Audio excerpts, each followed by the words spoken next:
আসসালামু আলাইকুম viewers, my new ভিডিওতে সবাইকে ওয়েলকাম। আজকে একটু অন্যরকম ভিডিও নিয়ে আসলাম বানেশ্বর হাটে।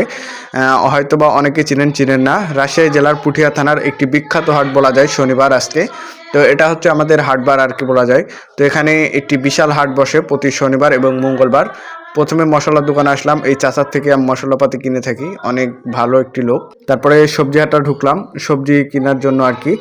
দেখতে পাচ্ছেন অনেক লোকজন, আসলে এই হাটে প্রতি শনিবার যে পরিমাণ লোক আসে মানে বলার বাইরে আর কি, কারণ এটি একটি সাপ্তাহিক বড় হাট বলা যায়।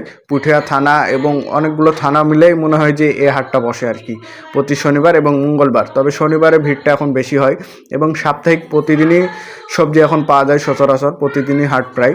তবে শনিবার এবং মঙ্গলবারটি এক বড় হাট হয়ে থাকে। হ্যাঁ, তো দেখতে পাচ্ছেন অনেক লোকজন চারিদিকে আসলে। তারপরে গেছিলাম সকাল সকাল, তো এর জন্য আরও ভিড় বেশি। দেখতে পাচ্ছেন এখানে এই যে যার কাছে সবজি নিই সে